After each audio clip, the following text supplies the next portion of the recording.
Many are the plans in a person's heart, but it is the Lord's plans that prevail. That's Proverbs 19:21. If you want wisdom, you go into the book of Proverbs. But I bring that verse up, obviously, because today is election day.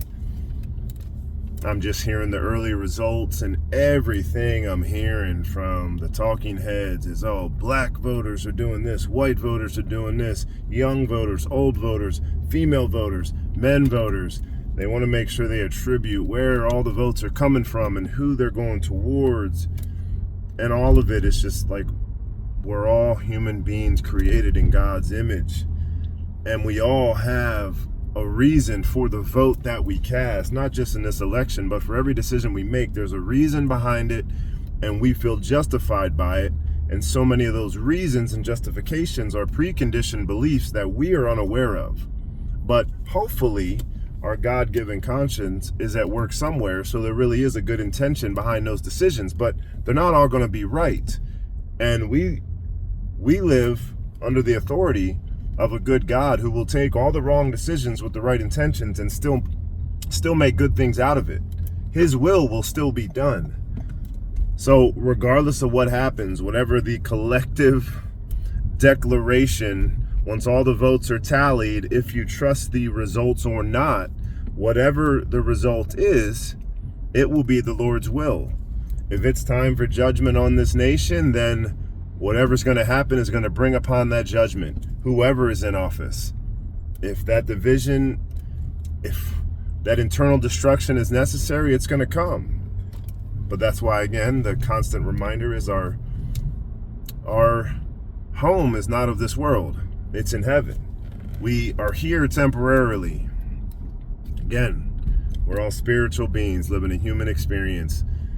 Everything that's constructed in this world is to take our attention off of that truth, that eternal truth, that we are created in God's image, male and female, because it takes a male and a female to create life.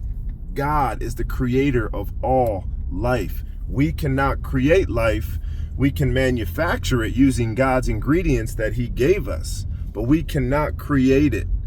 But mankind has assumed that power position to where they think they can control and maintain and create life without giving any honor and respect and glory to the Creator who gave us the ability to do all things. But when we eliminate that part from Philippians 7:6, we can do all things through Christ who strengthens us, who gives us the wisdom, who gives us the wherewithal.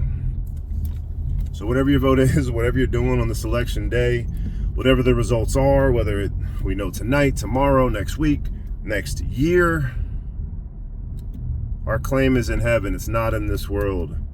What we do for the person next door to us, to our neighbor, that's what matters. And it doesn't matter what they believe. It's still our job to love them. Doesn't matter what I believe. It's still your job to love me. That's what our call is from God, to love one another. That is how he will know his sheep.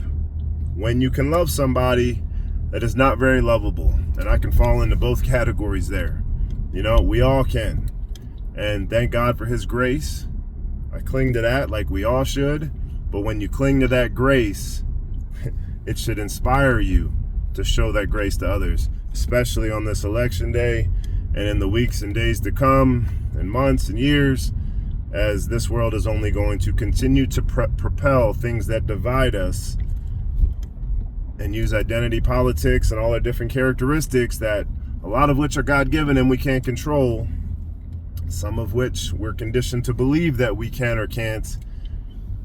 But the focus should be Jesus and the cross and his sacrifice, not on any of our decisions that can be manipulated.